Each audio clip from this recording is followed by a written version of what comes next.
A person sits in silence while chaos erupts around them, not through fear or weakness, but through something far more profound, a hidden strength that Thomas Aquinas identified as one of humanity's most misunderstood virtues.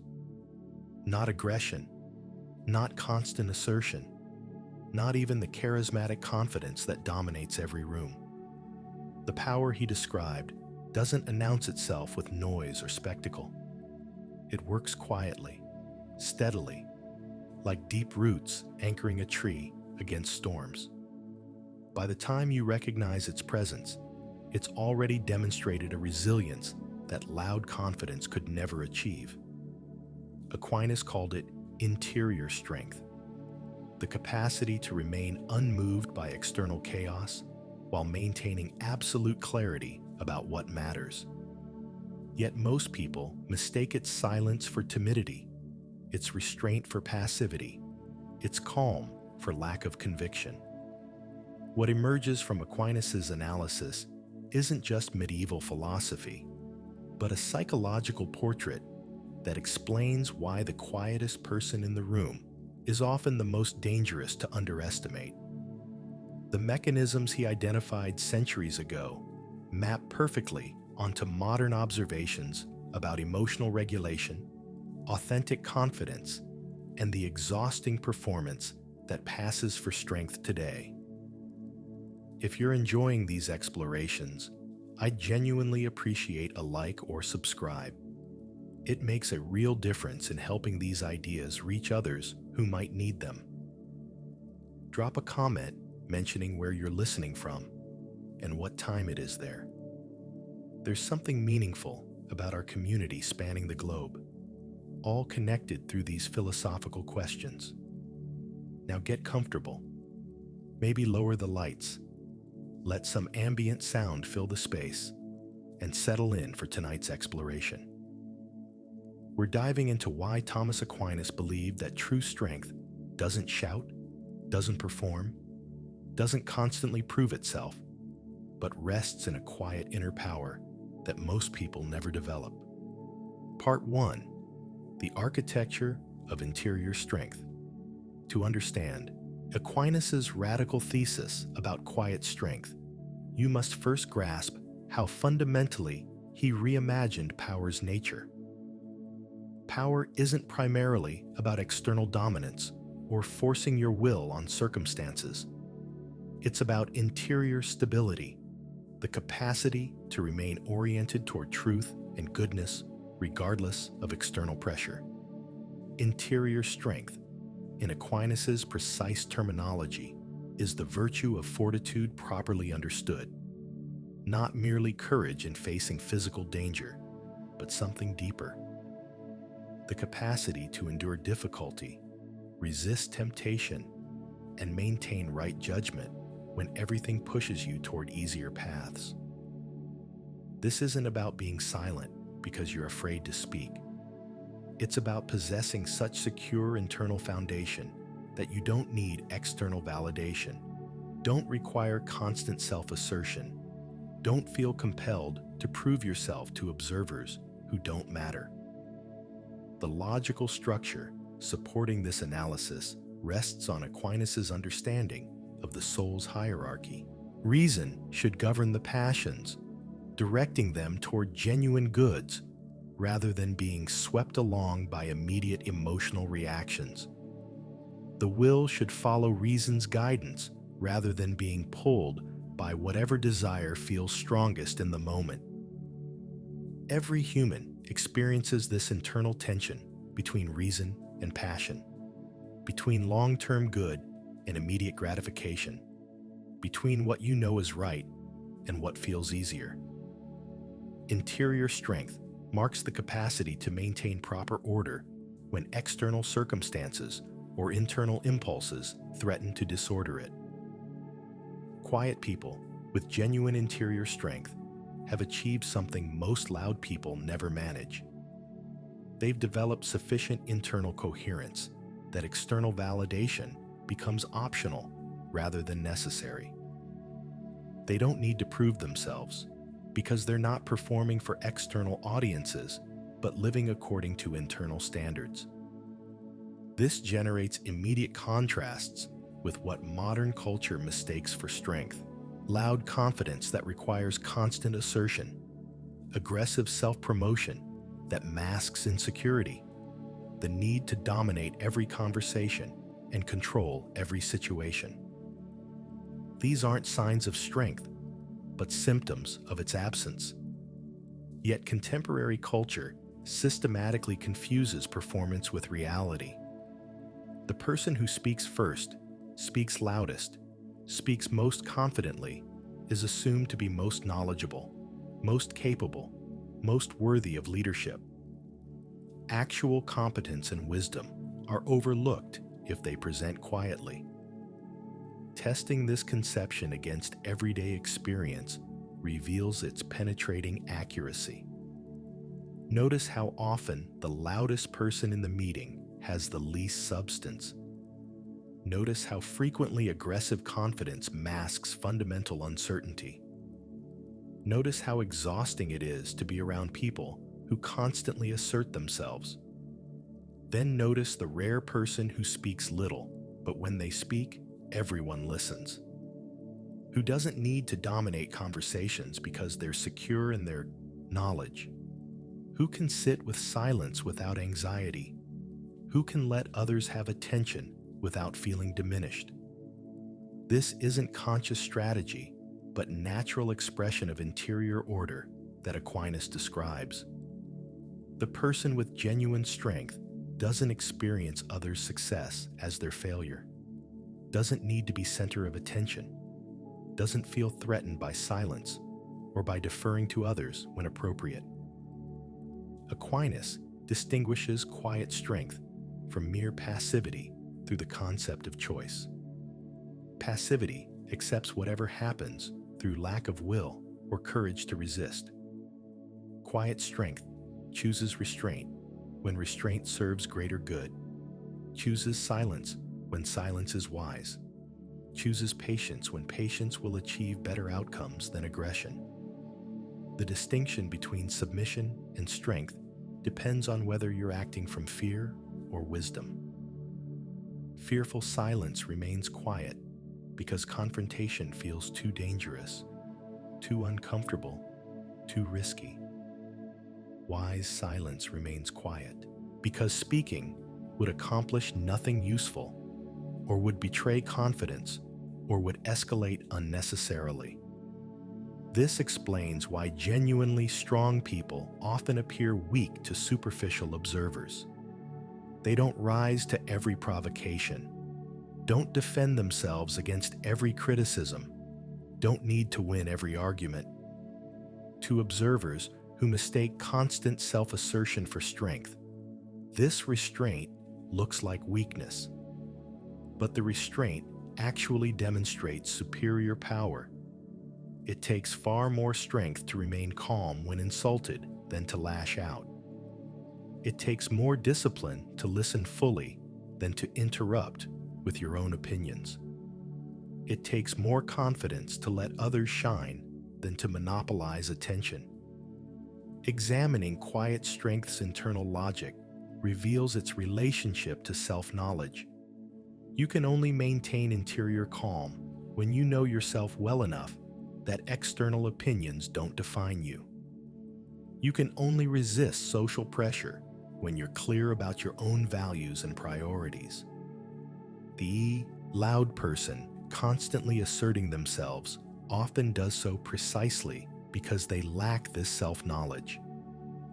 They don't know who they are apart from others' recognition, don't have secure sense of worth independent of external validation.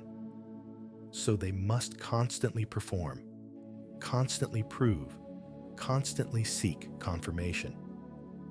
This generates Aquinas' insight that true strength is primarily internal rather than external. It's not about what you can force others to do, but about what you can maintain within yourself, regardless of circumstances. The person with interior strength can endure hardship without losing composure, face opposition without becoming defensive, suffer loss without despair. Testing this claim requires examining how external circumstances affect different people. Some people are immediately thrown into chaos by any challenge. Their mood depends entirely on external events. Their self-worth fluctuates with others' opinions. Their direction changes with whatever social pressure feels strongest. But others maintain remarkable stability through circumstances that would devastate most people. They face serious illness without losing hope. They endure criticism without becoming bitter. They suffer setbacks without abandoning their principles. This stability isn't genetic gift, but cultivated virtue that Aquinas describes. The cultivation requires what he calls custody of the interior life, paying attention to what's happening in your own soul, rather than being entirely focused outward. Most people live almost entirely in reaction to external stimuli, their thoughts and emotions determined by whatever's happening around them. But the person developing interior strength learns to observe their own reactions, to notice when emotions are pushing them toward unwise actions, to create space between impulse and response where choice becomes possible. This isn't suppressing emotions, but governing them, experiencing feelings fully while not being controlled by them. The problem of how to develop such strength poses immediate practical challenges. If you lack interior strength, you're by definition controlled by impulses and social pressures that make developing strength difficult. How do you achieve stability when instability is your current condition? Aquinas' response involves distinguishing between natural temperament and cultivated virtue. Some people are naturally more even-tempered, less reactive, more comfortable with silence. But natural temperament isn't virtue because it doesn't involve choice or effort. Virtue transforms whatever temperament you possess through deliberate practice. This means that naturally, quiet people aren't necessarily strong, and naturally loud people aren't necessarily weak. A quiet person might remain silent from fear rather than wisdom. A loud person might speak from confidence rather than insecurity. The question is always whether the external behavior reflects interior order or disorder. Part 2. The genealogy of interior power. Understanding how interior strength develops requires tracing its cultivation from initial seeds to full flowering. Aquinas provides sophisticated analysis of fortitude's growth that maps remarkably onto modern insights about emotional regulation, resilience, and authentic self-development. Interior strength begins not with dramatic tests, but with small choices about how to respond to minor difficulties. The initial movement involves what Aquinas calls patience, the capacity to bear small annoyances without complaint or emotional disturbance. This seems trivial at first. Everyone experiences minor frustrations daily. Someone cuts you off in traffic. A colleague makes thoughtless comment. Your plans get disrupted by circumstances beyond your control. These small moments provide constant training ground for interior strength. Testing this against everyday experience reveals its profound importance. Notice how much emotional energy you waste on minor irritations. Notice how quickly small frustrations escalate into major emotional reactions. Notice how one annoying incident can ruin your entire day's mood. The person developing interior strength learns to observe these reactions without being swept along by them. You notice the irritation arising, but choose not to indulge it. You feel the urge to complain, but recognize that complaining accomplishes nothing useful. You experience frustration, but maintain perspective that this minor inconvenience doesn't actually matter. The movement from patience with minor difficulties to fortitude in major trials involves progressive training. Each small choice to bear irritation calmly strengthens the capacity to bear larger difficulties. Each moment of maintaining composure builds neural pathways that make composure more accessible next time. You begin developing what psychologists call distress tolerance, the capacity to experience uncomfortable emotions without immediately trying to eliminate them or being overwhelmed by them. Most people have remarkably low distress tolerance, immediately reaching for distraction, substances, or maladaptive coping when any discomfort arises. This low tolerance reflects lack of interior strength. You can't bear feeling uncomfortable, even briefly. Can't sit with uncertainty or difficulty. Must immediately do something, anything, to make the feeling stop. This desperate need for immediate relief makes you vulnerable to all kinds of manipulation and poor decisions. Aquinas identifies several practices through which interior strength develops. First, voluntary acceptance of difficulty rather than avoiding all discomfort. Modern culture encourages maximizing comfort and minimizing challenge. But this weakens rather than strengthens the soul. The person developing strength deliberately chooses challenges that stretch their capacity. Not masochistic pursuit of suffering, but strategic acceptance of difficulty that builds resilience. You fast occasionally to practice controlling appetite. You exercise to exhaustion to learn your body can do more than you thought. You have difficult conversations rather than avoiding all conflict. Second, maintaining long-term perspective when facing short-term difficulty. The immediate situation feels overwhelming, but you remember it's temporary, that you've survived worse before, that this moment doesn't define your entire existence. This perspective taking proves extraordinarily difficult in moments of acute stress. The emotional system is screaming that this is catastrophe, that you must do something immediately, that you can't bear this situation. But the person with interior strength has practiced enough that they can access broader perspective even in crisis. Third, distinguishing between what you can control and what you can't. The Stoics emphasize this distinction, and Aquinas incorporates it into his account of fortitude. You exhaust yourself trying to control things beyond your power while neglecting the things you actually can influence. The Serenity Prayer captures this wisdom perfectly. Grant me serenity to accept what I can't change, courage to change what I can, wisdom to know the difference. This isn't fatalistic acceptance of everything, but wise distribution of effort toward what might actually accomplish something. Fourth, developing interior conversation that's realistic rather than catastrophizing or minimizing. When difficulty arises, most people immediately tell themselves stories that make things worse. This is terrible. I can't handle this. Everything's ruined.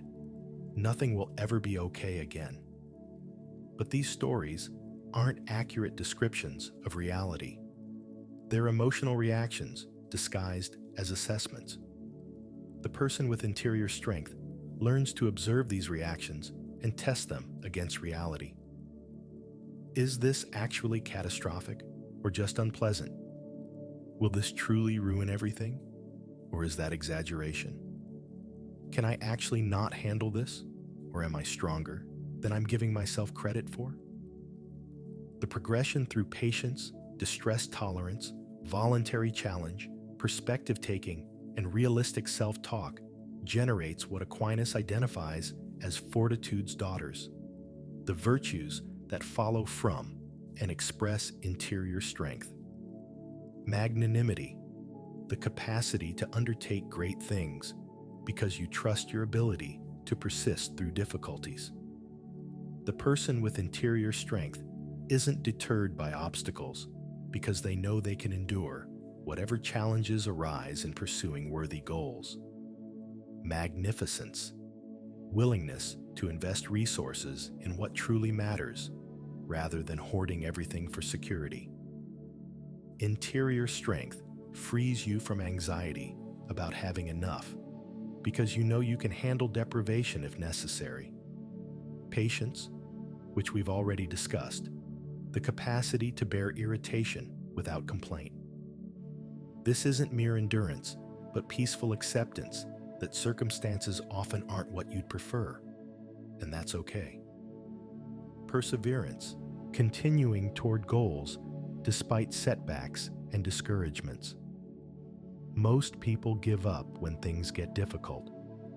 The person with interior strength expects difficulty and doesn't interpret challenges as signs they should quit. Testing these daughters against your own life reveals interior strength's development level.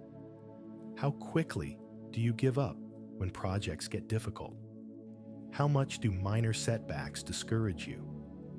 How often do you avoid challenges because you don't trust your capacity to handle them? The genealogy of interior strength reveals its progressive character. It's not sudden gift, but gradual development through thousands of small choices about how to respond to difficulty. Each choice either strengthens or weakens the capacity, either builds resilience or reinforces fragility. This explains why some people seem remarkably strong despite never appearing to work at it. But they have been working at it through countless small moments where they chose patience over irritation, perspective over catastrophizing, action over avoidance. The strength appears effortless only because the practice has become habitual. The person without interior strength experiences life as constant struggle against overwhelming forces. Every difficulty feels like crisis, every setback like catastrophe, every challenge like more than they can bear. This isn't because their circumstances are objectively harder, but because they lack the interior resources to handle normal human difficulties. This lack generates what Aquinas identifies as pusillanimity, small-souledness, the vice opposite to magnanimity.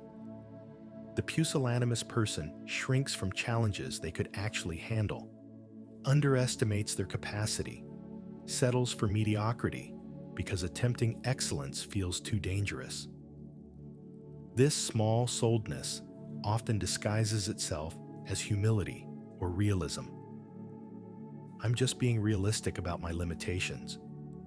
I don't want to be arrogant by attempting too much. I know my place and don't presume beyond it. But this isn't humility, but fear masquerading as virtue. True humility combined with interior strength produces very different result.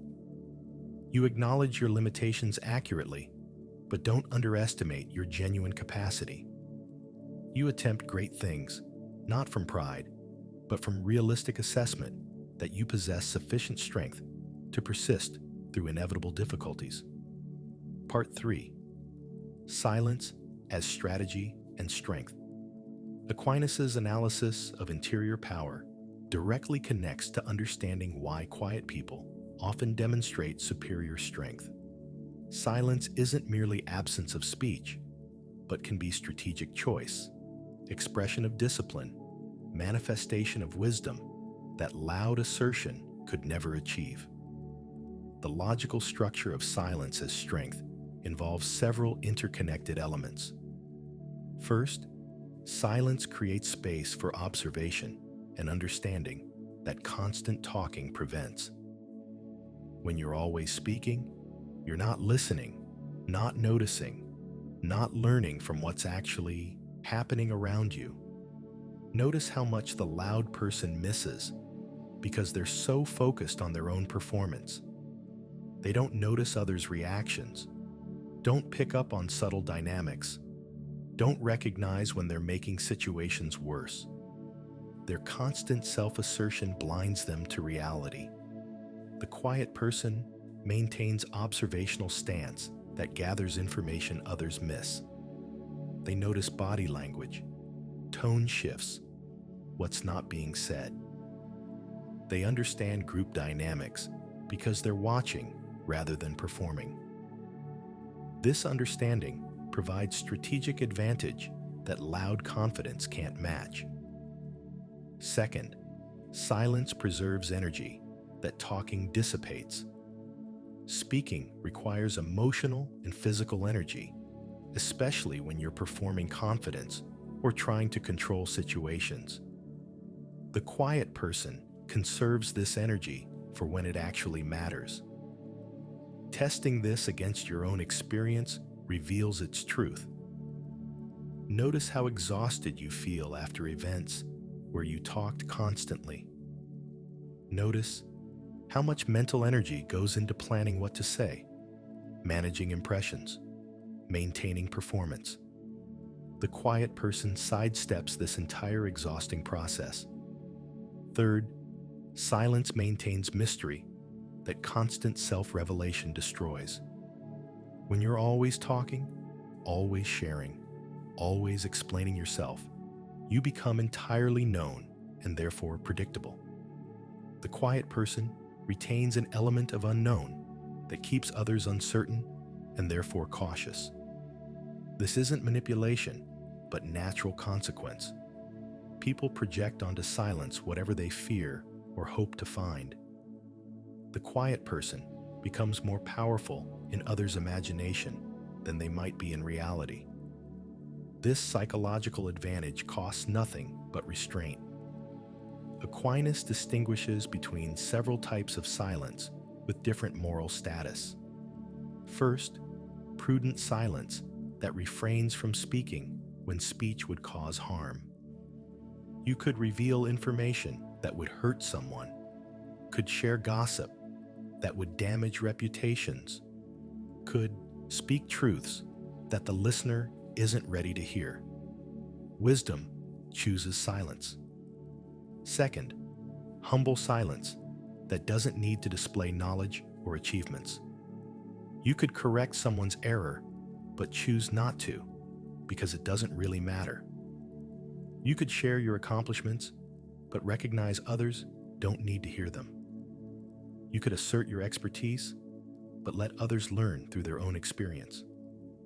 Third, patient silence that bears criticism or insult without defensive response. Someone attacks you unjustly, but you recognize that defending yourself will only escalate conflict. Someone misunderstands your motives, but you know time will reveal truth better than your explanation. Fourth, contemplative silence that makes space for deeper reflection and awareness. You're not always filling the space with noise because you value the silence itself, the capacity it creates for noticing what's actually happening internally and externally. Each type of silence requires and expresses interior strength. The loud person can't maintain these silences because they lack the internal security and discipline required. They must speak to prove themselves, to control situations, to avoid discomfort of not being center of attention. Testing this against social situations reveals how rare genuine comfortable silence is. Most people experience silence as threatening gap that must be filled immediately with words, any words, however meaningless. The anxiety of silence drives compulsive talking that serves no purpose except avoiding discomfort. But the person with interior strength can sit in silence without anxiety. They don't need to fill every gap. Don't experience others' silence as judgment. Don't feel responsible for maintaining constant conversation. This comfort with silence itself demonstrates strength that loud people lack. Aquinas identifies specific ways that silence expresses superior understanding. The wise remain silent, not because they have nothing to say, but because they recognize most speech is wasted. You could explain yourself to someone determined to misunderstand you, but explanation won't change their mind.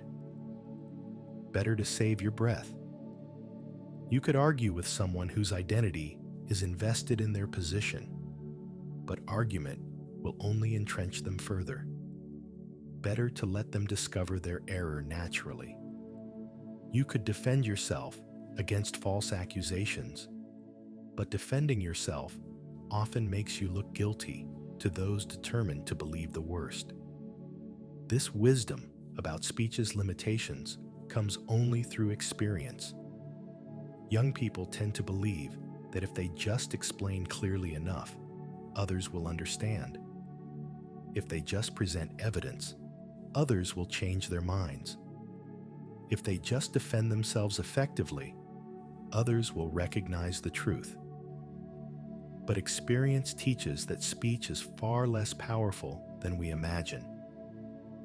People believe what they want to believe, understand what they're ready to understand, change only when circumstances force them to reconsider. Your words rarely accomplish what you hope they will. The person with interior strength has learned this lesson and adapted accordingly. They speak sparingly because they know most speech is ineffective. They choose words carefully when they do speak because they've learned to distinguish situations where speech might actually accomplish something from situations where it's wasted. This creates the paradox that quiet people's words often carry more weight than loud people's.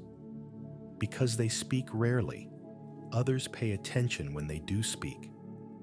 Because they choose words carefully, what they say tends to be substantive rather than filler. Because they're not performing, their speech carries authenticity that performance lacks. The loud person has devalued their own speech through overuse. Nobody listens carefully anymore because they know the constant stream continues regardless. The rare substantive insight gets lost in the flood of meaningless assertion and performance. The credibility that comes from careful speech is squandered through verbal incontinence. Aquinas contrasts this with the power of measured speech. When you speak rarely and carefully, your words become events worth attending to. When you maintain silence until you have something truly worth saying, others recognize that your speech signals genuine significance. This doesn't mean calculating every word for strategic effect. That kind of manipulation eventually reveals itself and destroys trust. Rather, it means naturally speaking less because you've developed discrimination between what's worth saying and what's not, between when speech will help and when it will harm. The connection between silence and listening reveals another dimension of strength. The loud person isn't listening because they're too focused on what they'll say next, on maintaining their performance, on controlling the conversation's direction. The quiet person can actually hear what's being said. This capacity to truly listen provides enormous advantage in understanding people and situations. You learn what motivates others, what they fear, what they value, what they're not saying directly. This understanding allows responding effectively when you do speak, addressing what actually matters rather than what you assume matters. Testing your own listening capacity reveals how difficult genuine listening is. Notice how often your mind wanders when others speak. Notice how quickly you start formulating responses instead of fully attending. Notice how rarely you ask clarifying questions versus waiting to assert your own opinion. The person developing interior strength practices genuine listening as discipline, not pretending to listen while actually waiting to speak, but attending fully to what's being said and what it reveals about the speaker. This practice builds both understanding and relationship in ways that talking never could. Part 4. The Power of Non-Reaction. Aquinas' analysis of interior strength directly connects to understanding non-reaction as ultimate expression of power. The capacity to remain unmoved by provocations, unstirred by insults, undisturbed by chaos, demonstrates mastery that aggressive response could never equal. The logical structure of non-reaction's power involves recognition that emotional reactions are often exactly what provocateurs seek. If they can make you angry, defensive, upset, they've demonstrated power over you. Your reaction confirms their ability to control your internal state through their actions. But if you remain unmoved, if provocations bounce off without affecting your composure, you've demonstrated that they have no power over you. The frustration they experience at failing to provoke reaction often reveals far more about their weakness than any aggressive response could. Testing this against everyday conflicts reveals its practical power. Someone insults you, trying to provoke defensive reaction.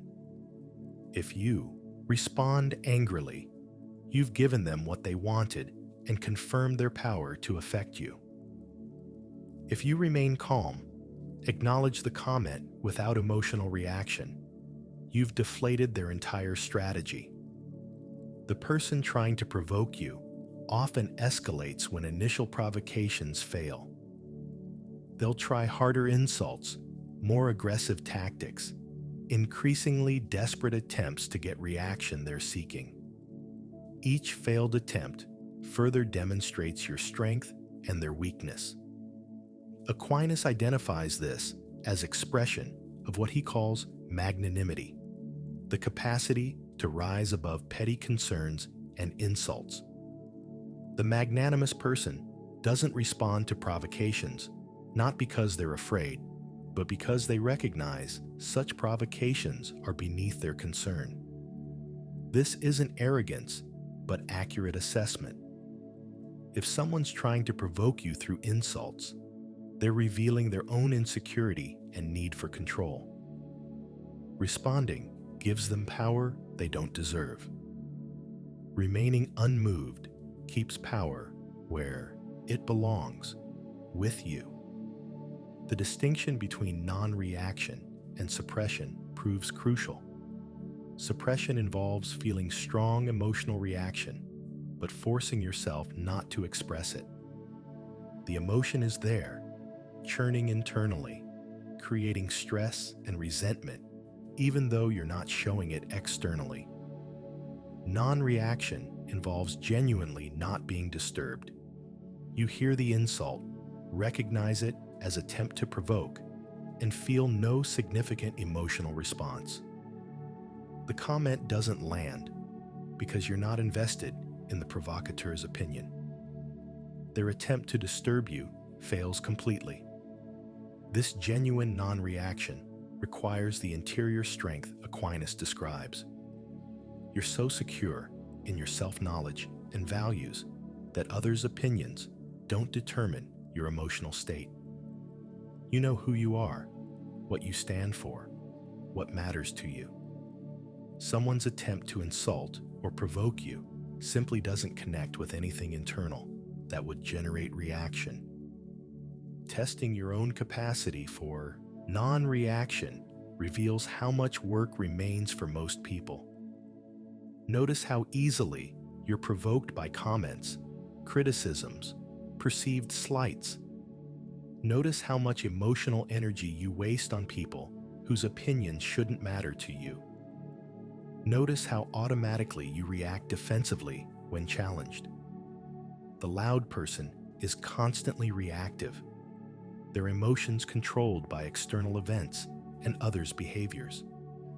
They feel obligated to respond to every provocation, to correct every misstatement, to defend against every criticism.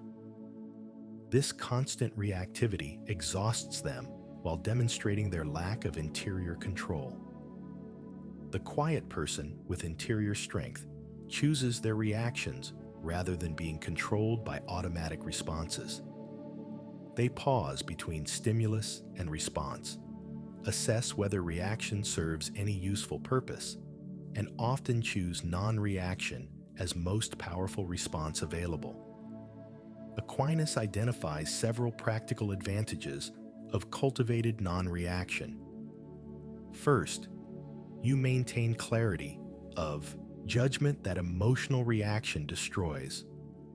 When you're angry, defensive, upset, your thinking becomes distorted in ways that lead to poor decisions and ineffective actions.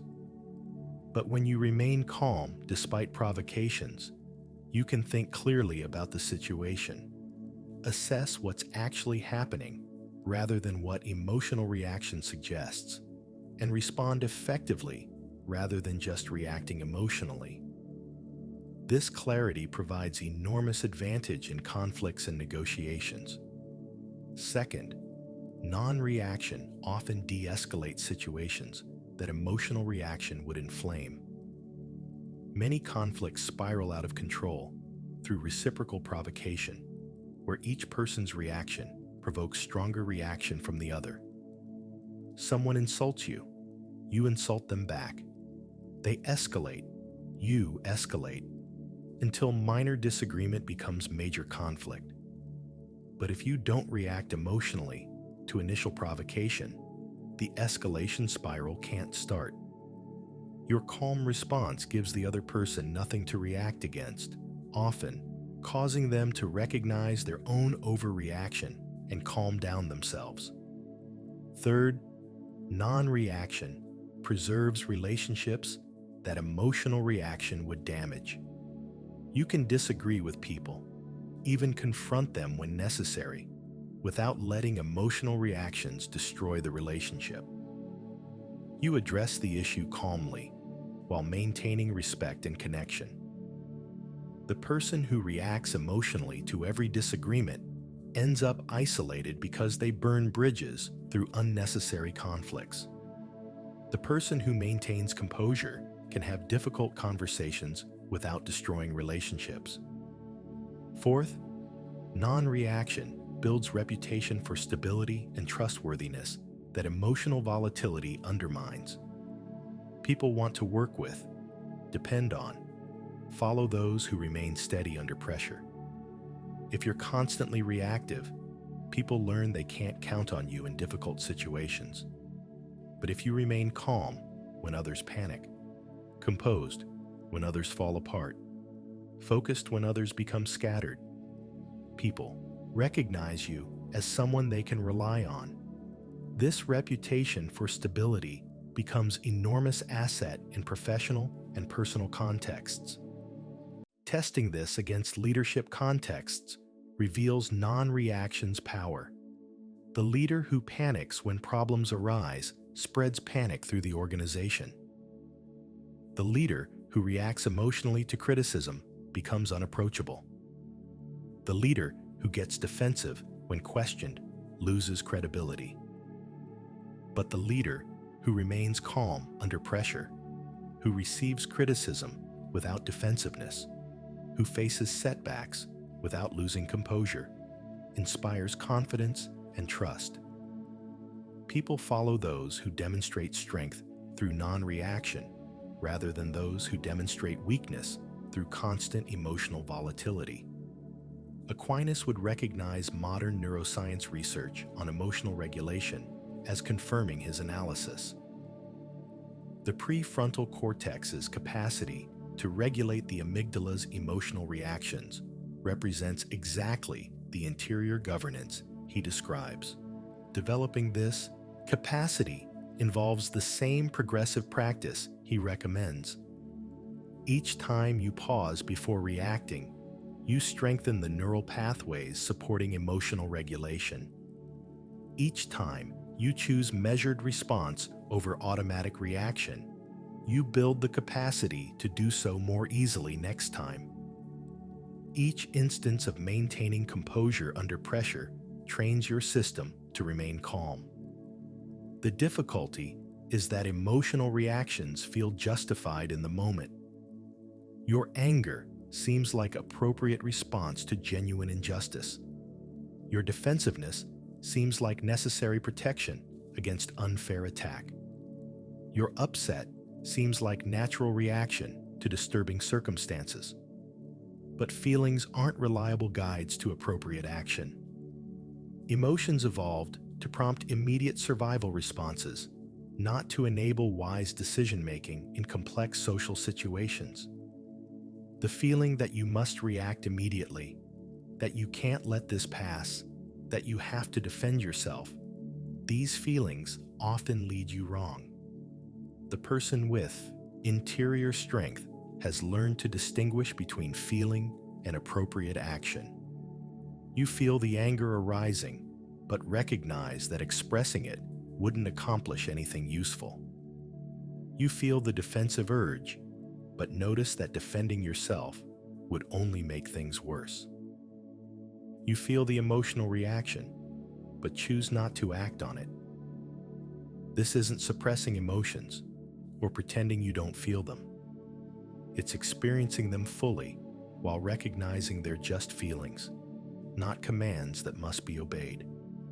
The emotion arises. You notice it. You let it be there without letting it control your actions. Part 5. The spiritual depth of quiet strength. Aquinas' most profound analysis concerns how interior strength relates to spiritual life and ultimate human fulfillment. Quiet strength isn't merely psychological technique, but reflects soul's proper orientation toward God as source of true power. The logical structure connecting interior strength to spirituality involves several steps. First, genuine strength doesn't originate in yourself, but in proper relationship to God as infinite source of being and goodness. Second, this relationship requires receptivity and humility that loud self-assertion prevents. Third, interior silence creates space where divine presence can be recognized and received. Therefore, the person developing true interior strength necessarily moves toward deeper spirituality, not because they're trying to be religious, but because interior strength's development reveals the limitations of self-sufficiency and opens awareness of transcendent power available through proper relationship. Testing this against spiritual traditions reveals its universality. Buddhist emphasis on emptiness and non-attachment, Christian mysticism's interior silence and kenosis, Sufi poverty of spirit, Hindu detachment from ego's demands, all describe similar movement toward interior strength through surrender of false self. Aquinas distinguishes between two movements in spiritual life that quiet strength enables. First, the interior movement away from surface distractions toward depth. Most people live entirely on life's surface, their attention constantly pulled outward by stimuli, their identity constructed through external activities and relationships. But interior strength develops through moving inward, paying attention to what's happening in your own soul, recognizing patterns and habits that usually operate unconsciously. This inward attention reveals how much of what you call yourself is just automated reactions and socially constructed performances. Second, the receptive movement that makes space for grace. Spiritual transformation isn't achievement you accomplish through effort, but gift received through openness. But you can't receive what you're not open to. can't recognize what you're not attending to, can't accept what threatens the false self you're defending. The loud person performing confidence has no interior space for receptivity. They're too busy asserting themselves, controlling situations, maintaining their constructed image. The false self they've built prevents recognizing their need for transformation they can't accomplish themselves. Aquinas identifies this as why pride prevents spiritual growth. Pride constructs self-sufficient ego that admits no need, acknowledges no dependence, receives no gifts. This closed system makes genuine spiritual transformation impossible because transformation requires surrender of exactly this constructed independence.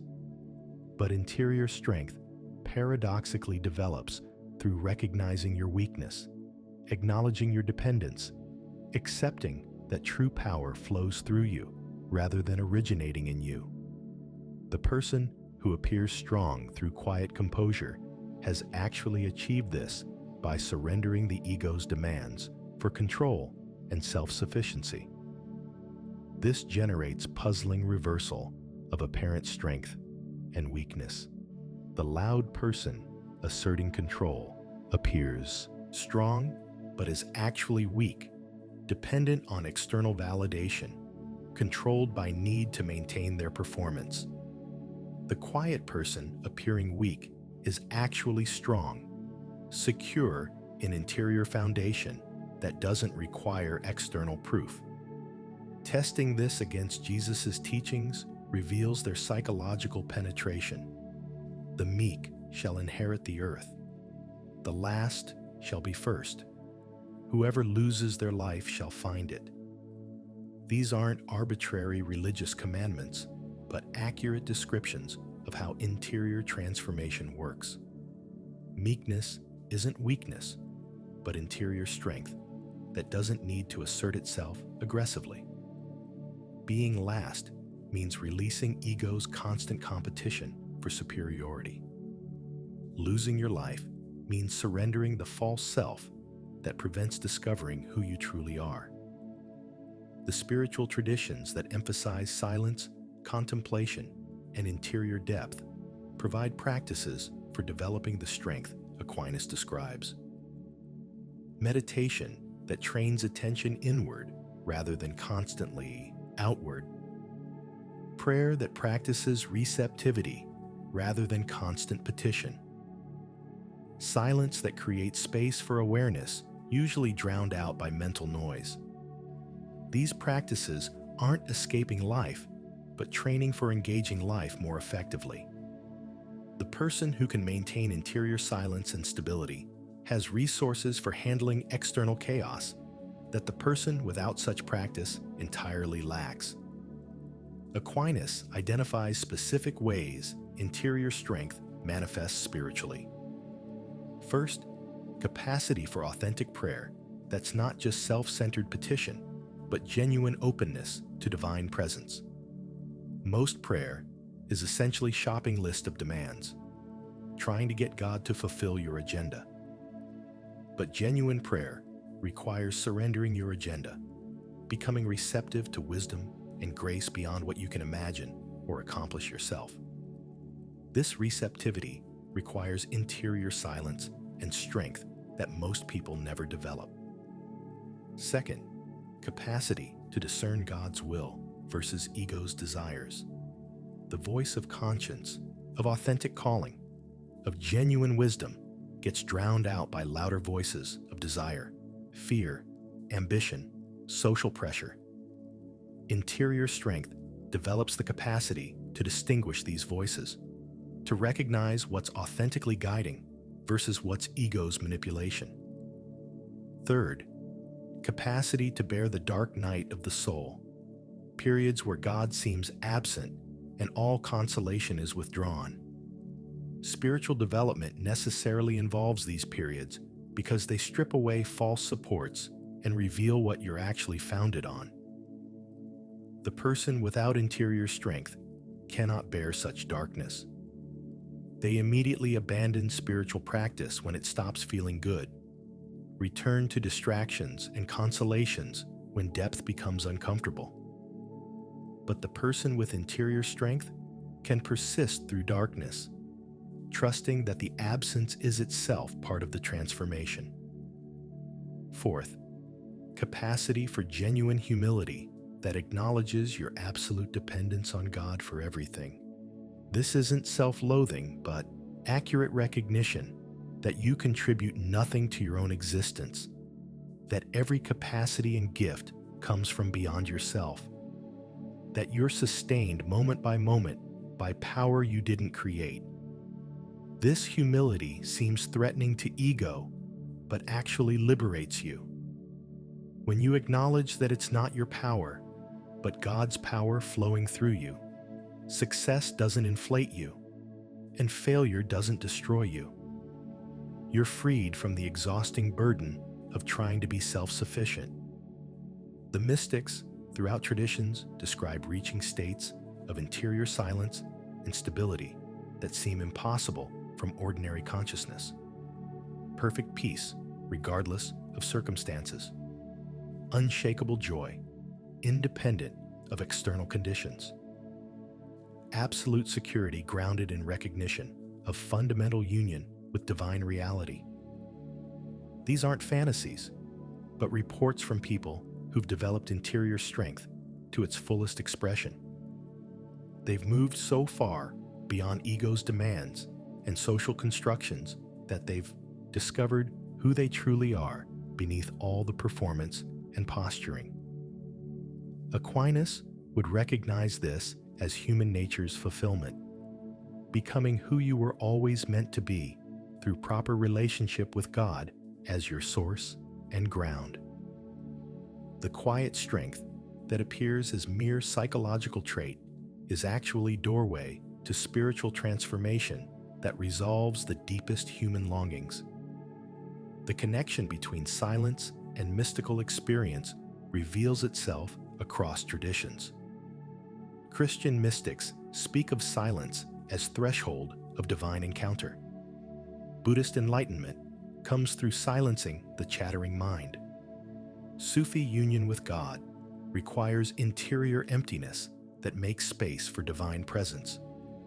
The loud self, full of its own importance, constantly asserting and defending itself, has no room for what transcends the self. Only through interior silence and strength can you recognize that what you've been defending so desperately isn't who you truly are, but elaborate construction that prevents discovering your authentic nature. Part 6. The strategic advantages of silence. Examining quiet strength from purely strategic perspective rather than spiritual reveals its practical superiority in achievement and effectiveness. Aquinas' analysis provides framework for understanding why quiet people often outperform loud people across domains requiring sustained excellence. The logical structure of silence's strategic advantage involves several interconnected elements. First, observation advantage we've already mentioned. While loud people perform, quiet people watch, learn, understand patterns others miss. This understanding provides information that enables superior decision-making. Testing this against competitive contexts reveals its power. In negotiations, the person who talks less and listens more gains enormous advantage. They learn what the other party really wants, what they're willing to concede, what their actual constraints are.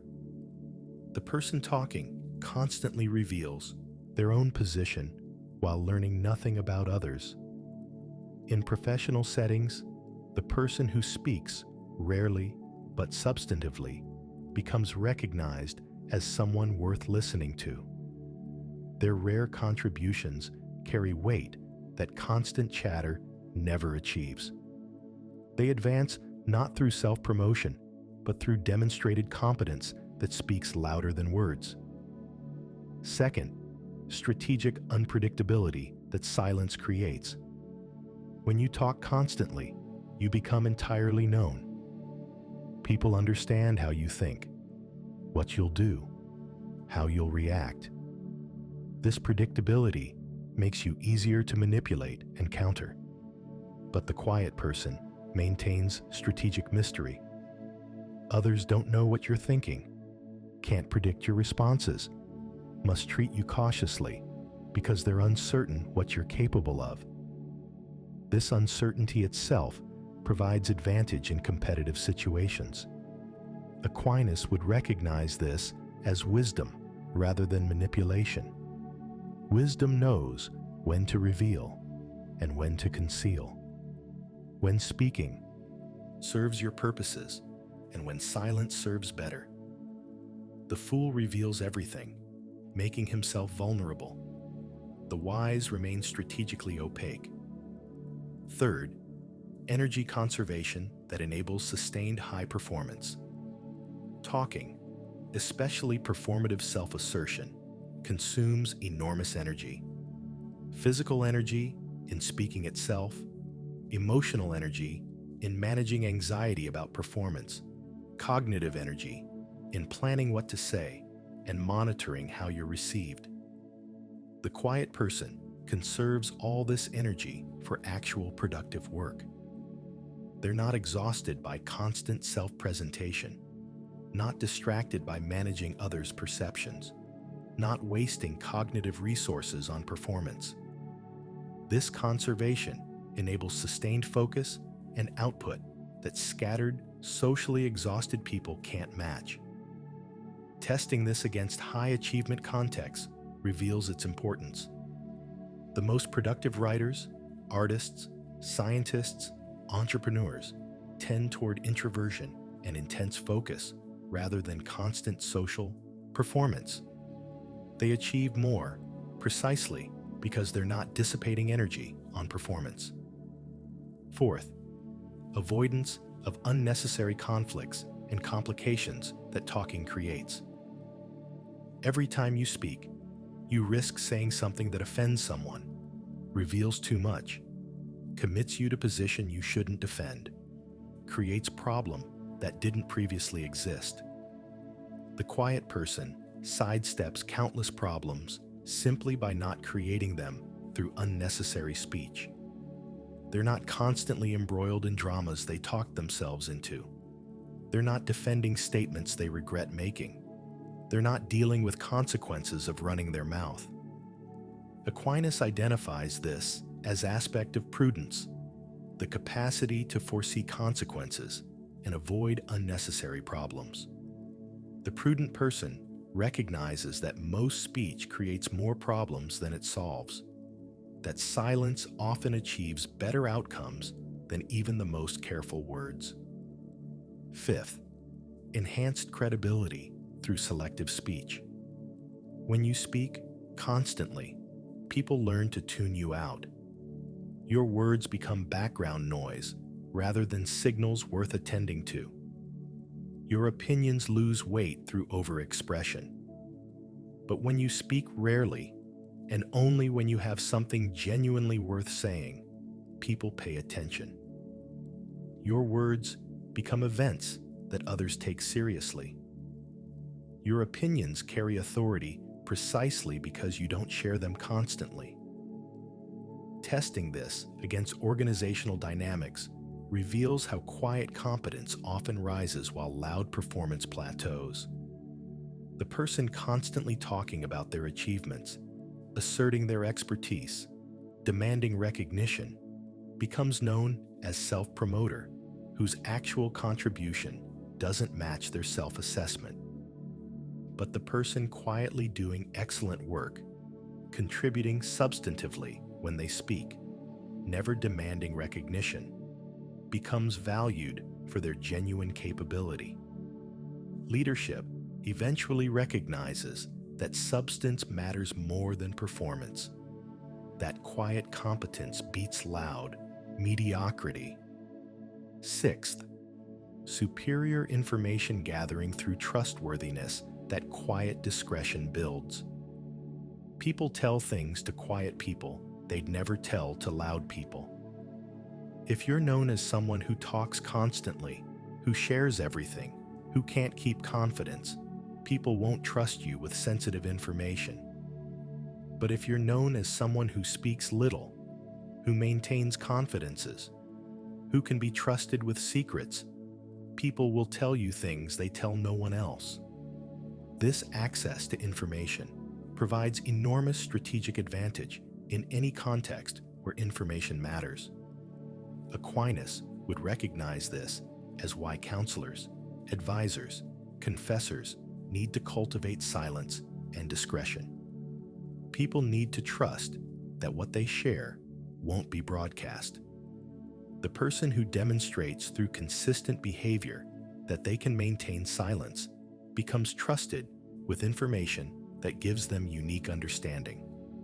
Seventh, negotiating power through withholding immediate response. In any negotiation, the person who must respond immediately reveals desperation and weakness. The person who can remain silent, thinking about the offer without feeling pressure to respond, demonstrates strength that influences outcomes. This silence creates discomfort in others that works to your advantage. They become anxious about your lack of response, worried they've offended you or offered too little. This anxiety often leads them to improve their offer without you saying anything at all. The loud person feels compelled to fill every silence, to keep conversation going, to respond immediately to every offer. This compulsion reveals their weakness and removes negotiating leverage silence would provide. Eighth, protection against manipulation through guarded speech. Manipulators work by gathering information they can use against you, finding vulnerabilities they can exploit, learning what motivates you so they can push those buttons. Every time you talk, you potentially give them material for manipulation. The quiet person reveals little, provides minimal material for manipulation, maintains boundaries that protect them from psychological exploitation. The manipulator finds them frustrating precisely because their silence prevents the information gathering manipulation requires. Testing these strategic advantages against your own life reveals how much you've suffered from talking too much. How many times has something you said created problems? How often has revealing too much made you vulnerable? How frequently has constant talking exhausted you and prevented you from doing better work? The person developing quiet strength isn't becoming antisocial or uncommunicative. They're becoming strategic about speech, reserving it for when it serves genuine purpose, maintaining silence when silence serves better. This discrimination between useful speech and wasted words marks maturity that most people never achieve. Part 7. The philosophical dimensions of strength. Examining quiet strength through philosophical rather than merely psychological or spiritual lens reveals tensions in Aquinas' account that require deeper exploration. The relationship between strength and vulnerability, between silence and truth, between interior power and social responsibility proves more complex than initial framework suggests.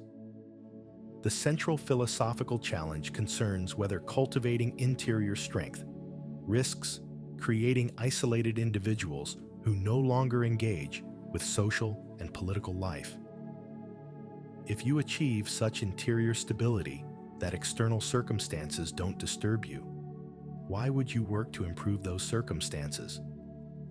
Why fight injustice if you're unaffected by it? Aquinas would respond that interior strength enables rather than prevents social engagement. The person thrown into chaos by every difficulty can't respond effectively to real problems, but the person maintaining composure can act strategically, persist through setbacks, endure hardships, necessary for meaningful change. But critics press the objection. Doesn't cultivating non-reaction risk becoming callous, indifferent to others' suffering, so focused on your own interior state that you lose compassion? The Buddhist concept of attachment provides helpful distinction. Being disturbed by suffering doesn't actually help the suffering person. Compassionate action from calm center proves more effective than panicked reaction. Testing this against activist contexts reveals the tension. Some activists seem motivated precisely by their emotional reactions to injustice, by their inability to remain calm in face of wrong. Does cultivating non-reaction risk losing the motivation such emotion provides? But observation suggests emotionally driven activism often burns out quickly, makes strategic errors through reactive intensity, alienates potential allies through its absolutism. The most effective sustained activism often comes from people with remarkable emotional stability who can persist through endless setbacks without losing composure or direction. The question of whether silence can become complicity raises ethical concerns about quiet strength. At some point, doesn't remaining silent make you complicit in wrong? Doesn't non-reaction to injustice constitute tacit acceptance? How do you distinguish wise silence from cowardly avoidance? Aquinas distinguishes between silence that accepts evil and silence that's strategic about when to speak for maximum effect. Speaking constantly against every wrong dilutes your voice until nobody listens. Speaking rarely but powerfully about what most matters gives your voice authority. Silence builds. Contemporary philosophy of language adds complexity through attention to how silence functions communicatively. Silence isn't merely absence of speech, but can be powerful speech act itself. Refusal to respond can communicate more powerfully than words. Strategic silence can challenge, condemn, resist more effectively than direct confrontation. The feminist critique of traditional valorization of women's silence raises important questions about whether quiet strength doesn't sometimes mask oppression. When women are encouraged to be silent, humble, non-reactive, is this cultivating virtue or enforcing subordination? Aquinas would respond that genuine interior strength never involves submission to unjust authority or acceptance of oppression. The strength involves choosing your responses rather than being controlled by others' provocations. But this includes choosing to resist effectively when resistance is called for. But the critique reveals how prescriptions about silence can be weaponized. Telling oppressed people to be quiet, to accept their situation without complaint, to develop interior strength rather than demanding external change. This can serve power's interests by preventing legitimate resistance. The distinction must be between imposed silence and chosen silence, between quietness born of fear and quietness born of strength, between non-reaction resulting from powerlessness and non-reaction resulting from strategic wisdom. The existentialist emphasis on authenticity challenges whether cultivating quiet strength risks creating false self. If you're training yourself not to react emotionally, aren't you suppressing authentic feelings? Aren't you creating performance of calm that's as false as performance of confidence? Aquinas would reject this dichotomy between authentic feeling and trained response. Authenticity doesn't mean expressing every passing emotion. Humans are rational animals whose nature includes capacity to govern passions through reason. Developing this capacity isn't becoming false, but becoming fully human. But the existentialist challenge presses further. Who decides which emotional reactions to train yourself out of? What if the training serves social conformity rather than genuine virtue? What if emotional regulation is really just learning to accept what shouldn't be accepted? These questions don't have formulaic answers. Each person must discern when emotional reactions reveal important truths versus when they distort reality, when cultivating calm serves growth versus when it enables denial, when silence expresses strength versus when it masks fear.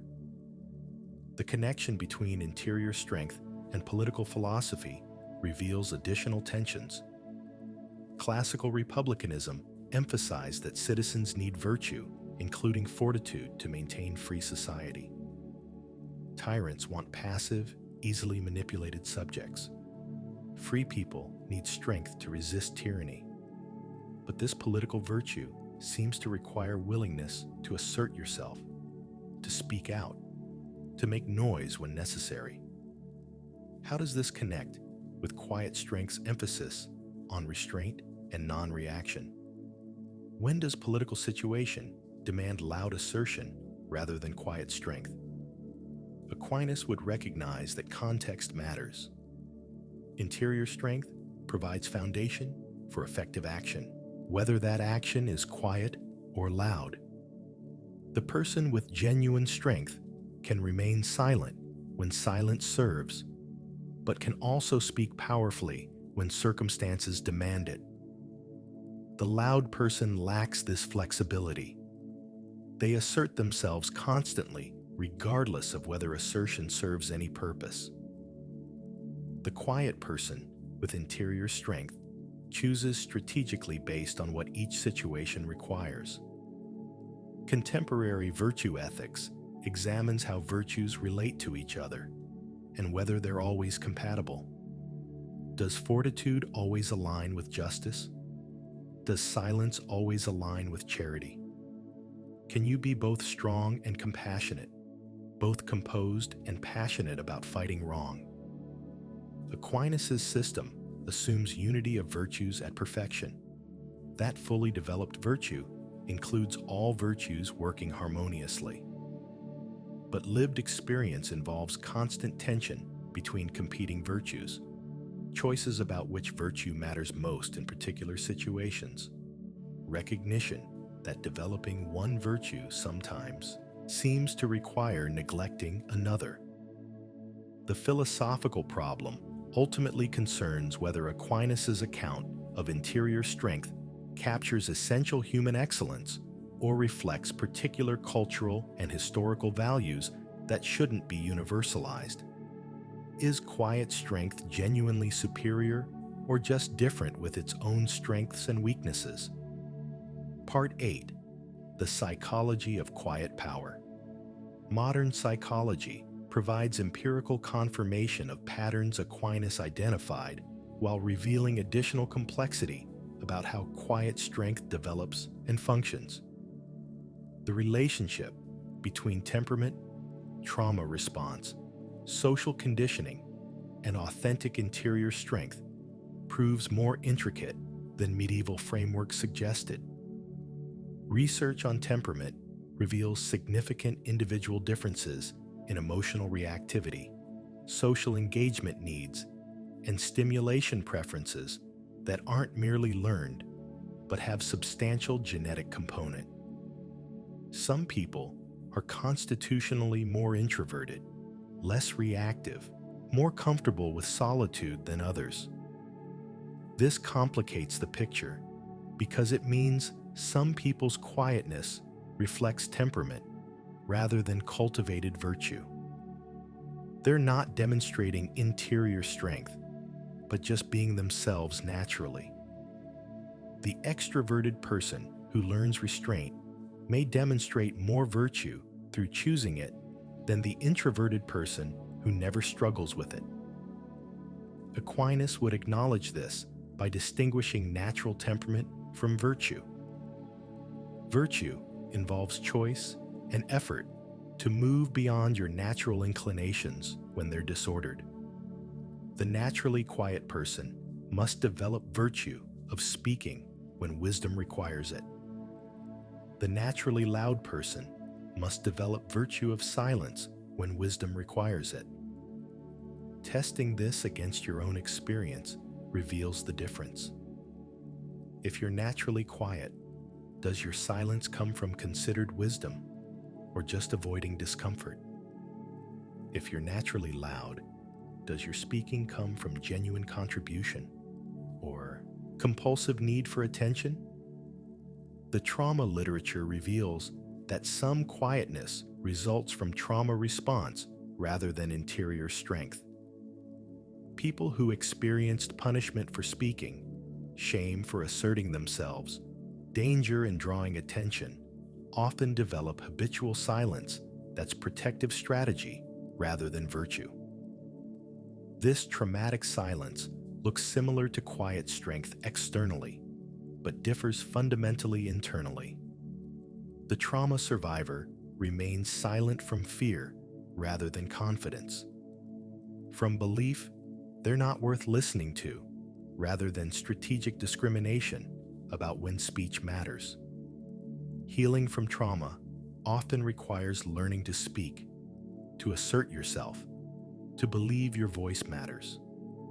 The therapeutic goal becomes developing capacity for both speech and silence based on what situations call for, rather than being locked into traumatic pattern.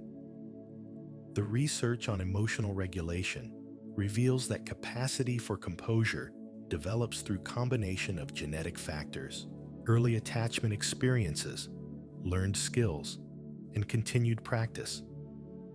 Secure attachment in childhood provides foundation for emotional stability that insecure attachment undermines. But attachment patterns aren't destiny.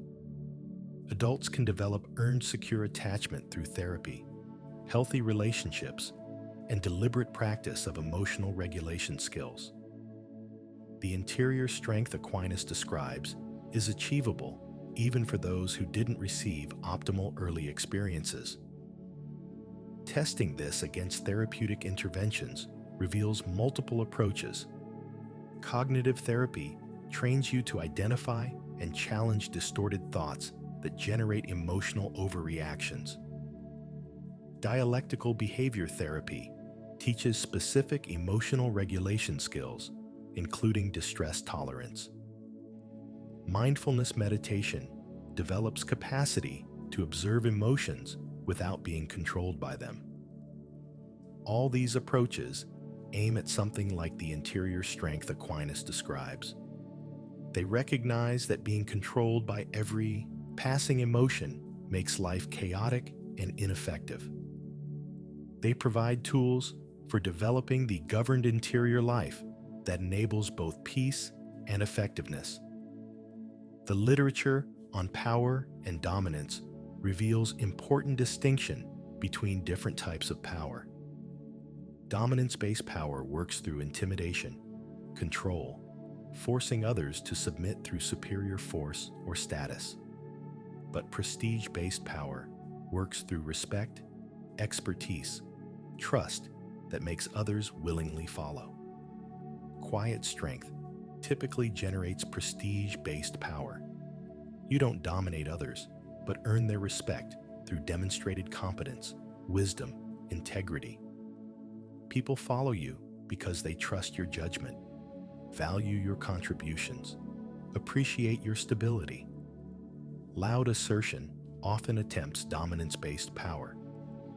Through aggressive self-promotion, intimidation, status displays, the person tries to force others into recognizing their superiority. But this dominance only works as long as you can maintain the performance and prevent challenges to your dominance. Research shows prestige-based power is more stable, requires less energy to maintain, generates more genuine loyalty than dominance-based power. The quiet person's strategy of earning respect rather than demanding it proves more effective long-term than loud person's strategy of forcing recognition.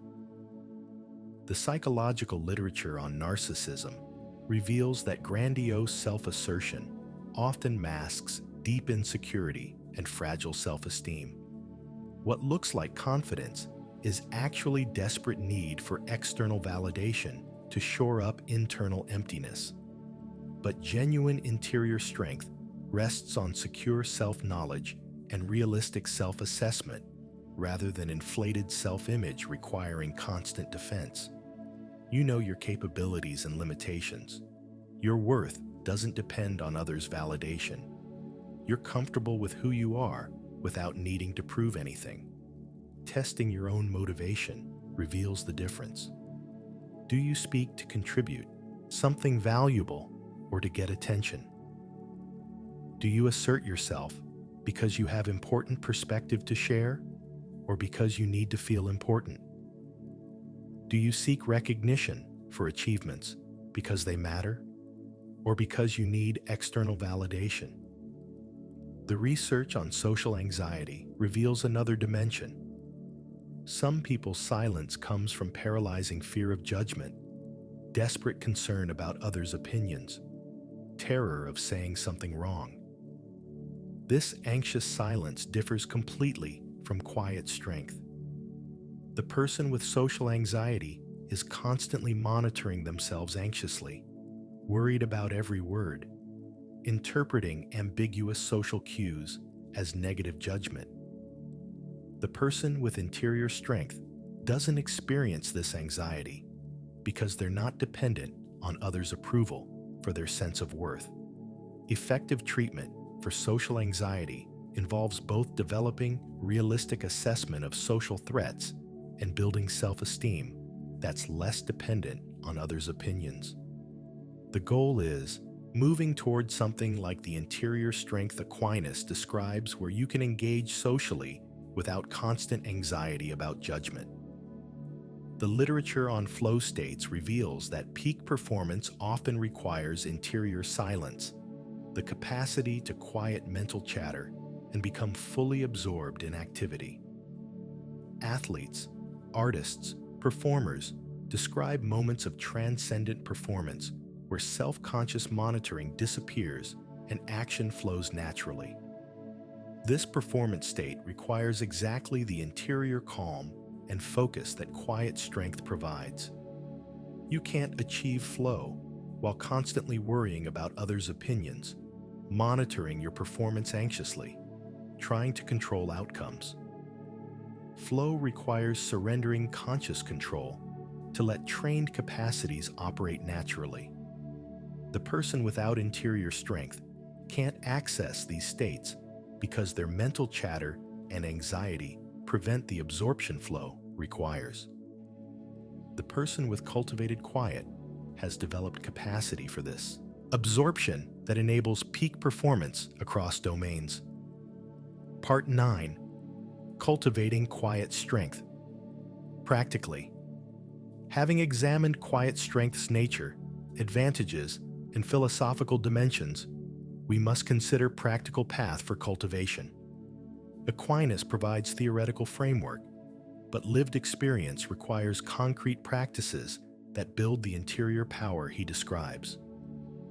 The logical structure of cultivation involves recognizing that interior strength develops through progressive challenge, not through avoiding difficulty.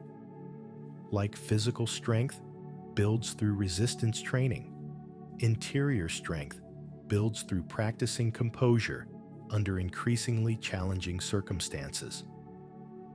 The first practice involves developing pause between stimulus and response. When something triggers emotional reaction, you practice noticing the trigger without immediately acting on your reaction. This creates space where choice becomes possible rather than being swept along by automatic response. Testing this practice reveals its difficulty. Most emotional reactions happen faster than conscious awareness. Someone says something provocative and you've already responded angrily before you realize what happened. The practice involves slowing this process down, developing awareness of reaction before it controls behavior. Start with small provocations. Someone makes mildly annoying comment. Instead of immediate defensive response, pause. Notice the defensive feeling arising. Observe it without judgment. Recognize you have choice about how to respond. Then choose response based on wisdom rather than automatic reaction. This sounds simple, but proves extraordinarily difficult. The emotional system evolved to produce immediate reactions for survival purposes. Pausing feels dangerous, like you're letting yourself be attacked without defending. But most modern provocations aren't survival threats requiring immediate reaction. The second practice involves progressively reducing unnecessary speech. For one day, try speaking only when you have something genuinely worth saying. Notice how much you speak, just to fill silence, to get attention, to assert yourself unnecessarily. This reveals how compulsive most speech is. You're not actually communicating important information or contributing valuable perspective, but just making noise because silence feels uncomfortable. The practice of selective silence builds discrimination between useful and wasted speech. Start by eliminating obvious categories. Don't interrupt others to redirect attention to yourself. Don't share opinions unless asked, or unless you have genuinely useful perspective. Don't fill comfortable silences with chatter. Don't repeat yourself for emphasis when you've already made your point. The third practice involves accepting minor difficulties without complaint. When small annoyances occur, practice bearing them silently rather than immediately expressing frustration. This builds distress tolerance that enables handling larger difficulties. The traffic is slow. The weather is bad. Someone is running late. Your plans get disrupted. These minor frustrations provide constant training ground. Instead of complaining, express frustration. Let it ruin your mood. Practice accepting the situation calmly. This doesn't mean pretending you're happy about frustrations. It means acknowledging the situation without letting it disturb your interior peace. Yes, traffic is slow. That's the reality right now. Getting upset about it won't make traffic move faster, so there's no point in upsetting yourself. The fourth practice involves observing rather than immediately asserting yourself in social situations. When in groups, practice spending more time listening and watching than speaking and performing. Notice what you learn through observation that constant talking would prevent. This proves especially difficult for people whose self-worth depends on being center of attention. Sitting quietly while others talk feels like fading into irrelevance, like you're not important enough to be worth listening to. But this discomfort itself reveals the ego's demands that quiet strength must overcome. The fifth practice involves regular periods of deliberate silence and solitude. Modern life provides constant stimulation and distraction that prevents developing interior depth. You must deliberately create space for silence, for being alone with yourself without distraction. Start with short periods. Sit in silence for 15 minutes without phone, without reading, without any distraction. Just sit with whatever arises in your mind without trying to control or escape it. This practice builds capacity for interior silence that makes real contemplation possible. Increase duration gradually. The person who can sit in silence and solitude for extended periods without anxiety or boredom has developed interior resources that most people lack. They can be alone without feeling lonely, silent without feeling anxious, still without feeling restless. The sixth practice involves strategic exposure to difficulty that builds resilience. Choose challenges that stretch your capacity to remain composed under pressure. Have difficult conversations you've been avoiding. Take on projects that push your abilities. Face fears that keep you playing small. This deliberate challenge proves essential because comfort never builds strength. You must expose yourself to situations that trigger your reactive patterns, then practice maintaining composure despite the provocation. Each successful instance builds capacity for handling larger challenges. The seventh practice involves cultivating awareness of your own emotional patterns and triggers. Most people are largely unconscious about what provokes their reactions, what circumstances undermine their composure, what situations bring out their worst responses. Keep a journal tracking emotional reactions. When you become defensive, anxious, angry, upset, write about what triggered the reaction. Look for patterns. Certain types of criticism provoke you particularly. Certain situations reliably undermine your calm. Certain people consistently bring out your reactive patterns. This awareness allows developing specific strategies for your particular vulnerabilities. If criticism about your intelligence triggers you more than other criticism, you can prepare for such triggers, recognize them when they occur, and practice different responses. The eighth practice involves physical training that builds both body and mind. Exercise that requires pushing through discomfort, that demands discipline and persistence, that develops capacity to continue when you want to quit.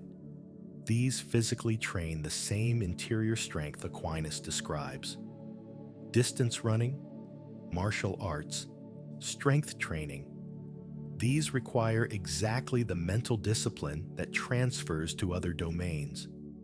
You learn that discomfort is bearable, that your limits are further than you thought, that you can persist through difficulty without falling apart. The ninth practice involves developing your inner dialogue, how you talk to yourself about events and your capacity to handle them.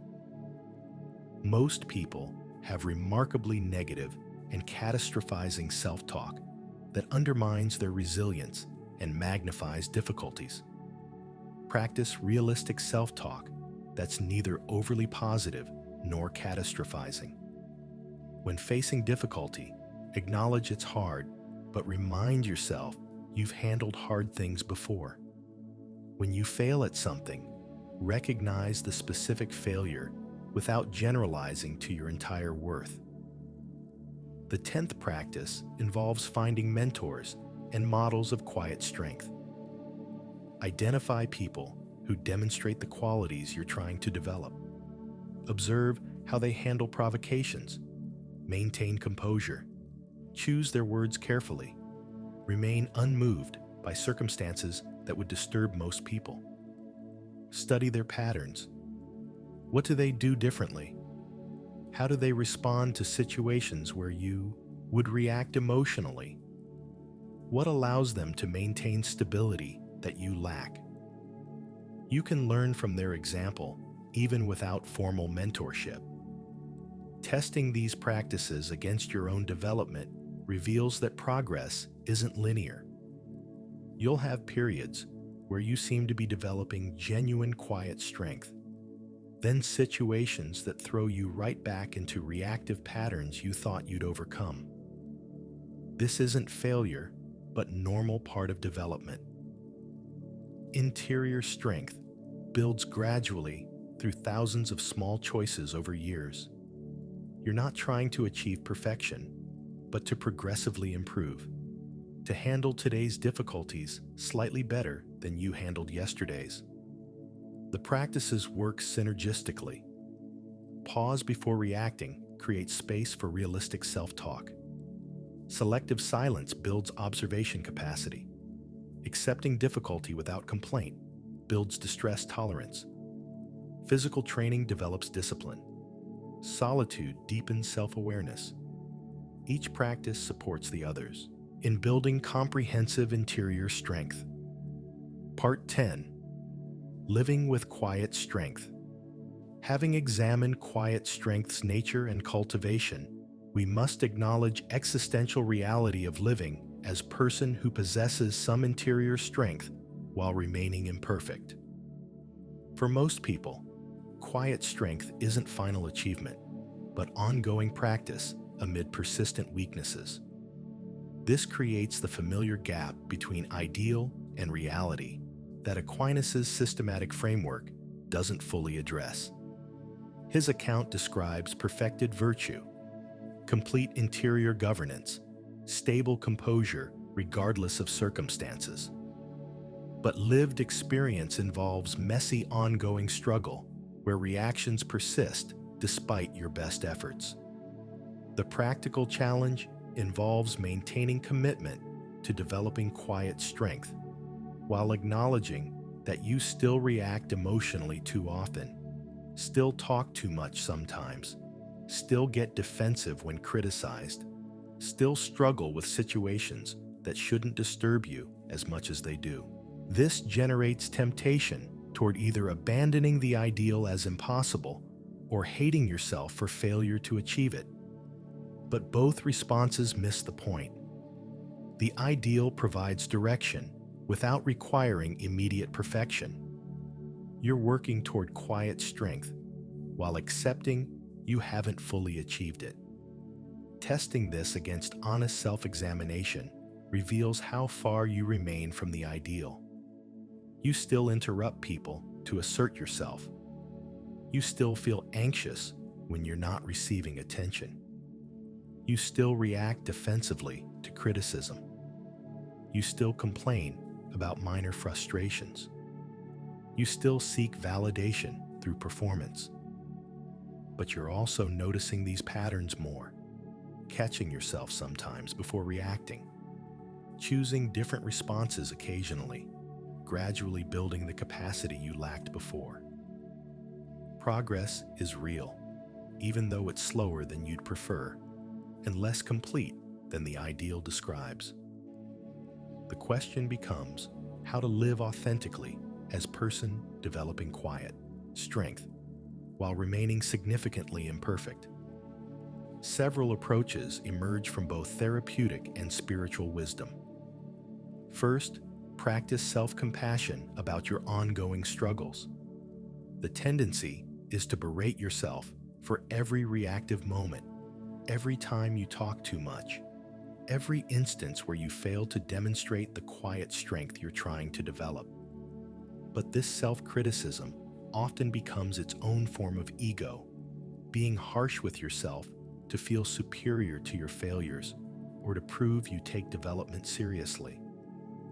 Compassionate awareness acknowledges struggles without either justifying them or hating yourself for them.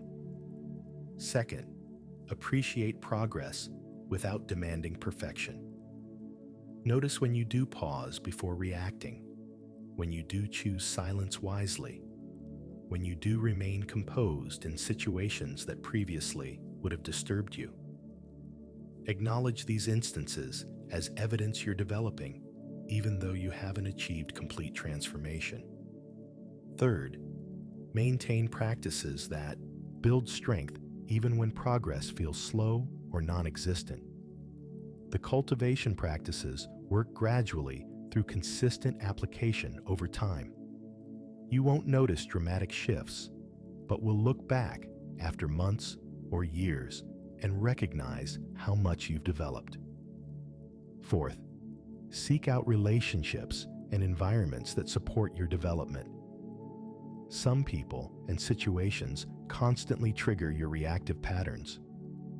While you can't avoid all challenge, you can reduce unnecessary exposure to circumstances specifically designed to provoke reactions you're trying to overcome. Fifth, maintain humor about the ongoing struggle.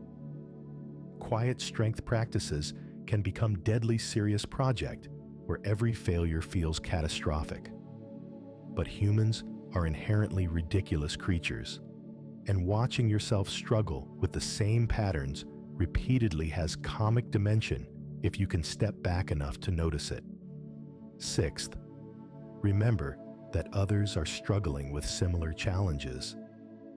The person who seems to have achieved perfect quiet strength is almost certainly still struggling privately with reactive patterns they haven't overcome. Everyone's development is incomplete. Everyone's walking the path rather than having arrived at the destination. The eschatological dimension provides additional perspective if you hold spiritual commitments. If transformation is ultimately divine gift rather than human achievement, then your efforts cooperate with grace that will complete what you leave incomplete. This creates interesting balance between taking development seriously while not being crushed by inevitable failures. But even without spiritual framework, accepting that interior strength is lifelong project rather than achievable goal prevents despair when progress is slow. You're not trying to achieve perfection, but to gradually become more capable, more stable, more genuinely strong than you were. The practical wisdom that emerges involves living in tension between commitment to quiet strength and honest acknowledgement of how far you remain from it. You don't abandon the ideal because it's difficult, but you don't torture yourself for failing to achieve it immediately. This tension isn't comfortable, but may be more authentic than either complacent acceptance of reactive patterns or despairing recognition that you can't achieve perfect control. You keep practicing, keep noticing your failures, keep choosing better responses when you can, while accepting that you'll keep struggling. Living with quiet strength's reality means living in process of becoming rather than arriving at fixed state. Each day provides new opportunities to practice pause before reacting, selective silence, acceptance of difficulty, observation over assertion. Each day also provides new evidence of how much work remains. The goal isn't achieving some final state where you've completely overcome all reactive patterns and achieved unshakable composure. The goal is progressively developing greater capacity than you had before, slightly more wisdom about when to speak and when to remain silent, marginally better emotional regulation than you possessed previously. This incremental approach proves more sustainable than pursuing dramatic transformation. You're not trying to become a completely different person overnight, but gradually cultivating capacities that make you more effective, more peaceful, genuinely stronger than you were. The person who achieves even partial development of quiet strength possesses enormous advantages over the person who never attempts cultivation. You're still imperfect, but you're less reactive than you were, more strategic about speech, more capable of maintaining composure. This partial development proves valuable even though it falls short of ideal. Part 11. Quiet Strength in Modern Crisis. Aquinas' analysis of interior strength provides essential lens for understanding contemporary social and psychological crises.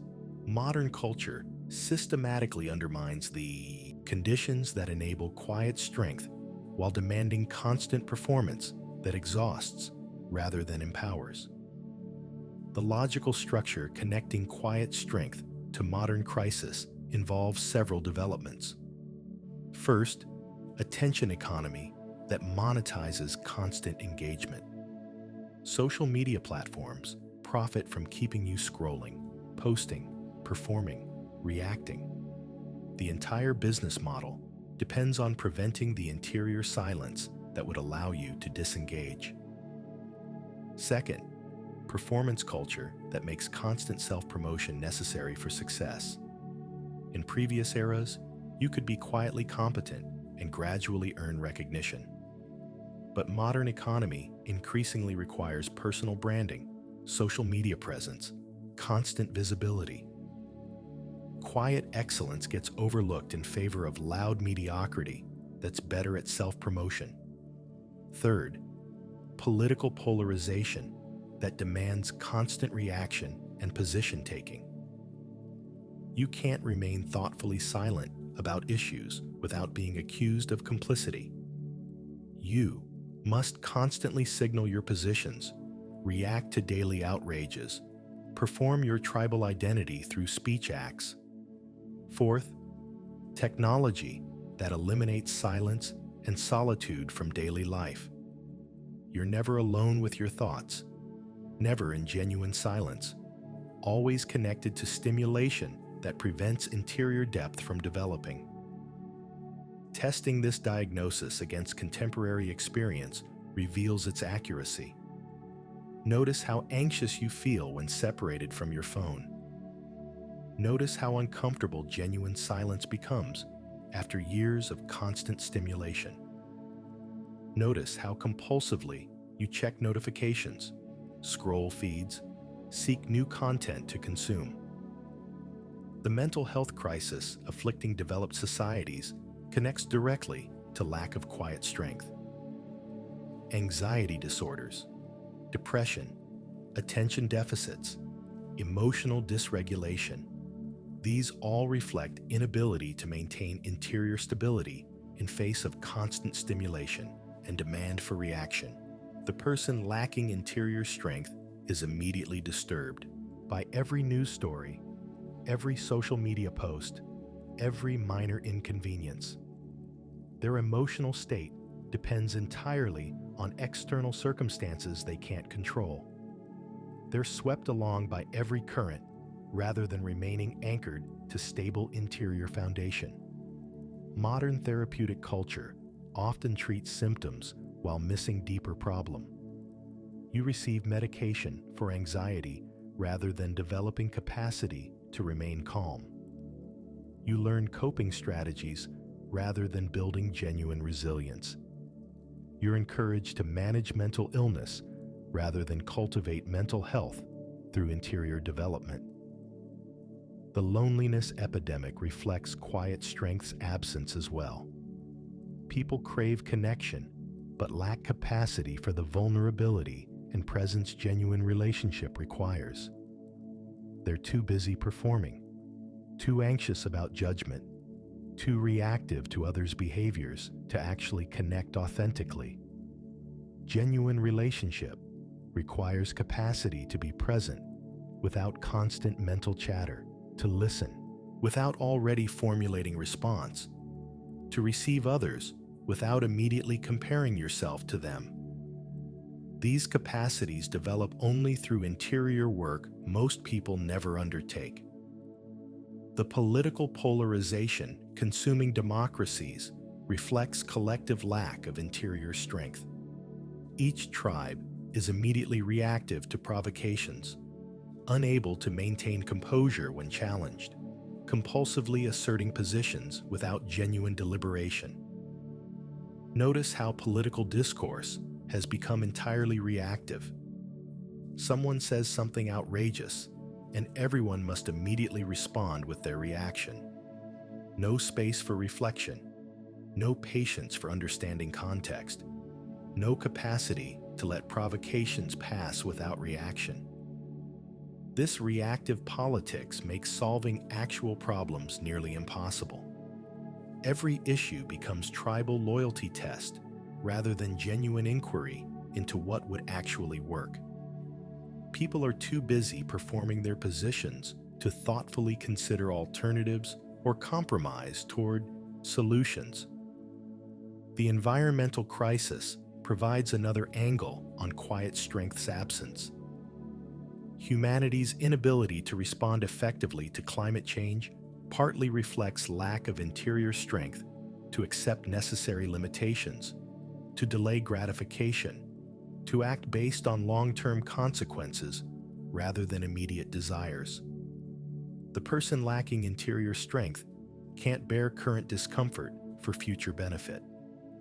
They need immediate gratification, can't tolerate sacrifice, must have what they want now, regardless of long-term costs. This applies individually and collectively to our inability to accept the changes sustainability requires. Aquinas' framework suggests addressing modern crises requires cultivating quiet strength culturally, not just individually. This means building institutions and practices that enable rather than undermine interior development. But modern culture is structurally opposed to such cultivation. The entire economy depends on keeping people reactive, consuming, performing, engaged. Quiet strength that enables disengagement threatens profit models built on constant engagement. This creates genuine dilemma. How do you cultivate quiet strength within culture that systematically undermines it? How do you develop interior silence when every force pushes toward noise? How do you build contemplative depth when all incentives encourage superficial performance? The answer probably involves countercultural communities that deliberately opt out of systems undermining quiet strength.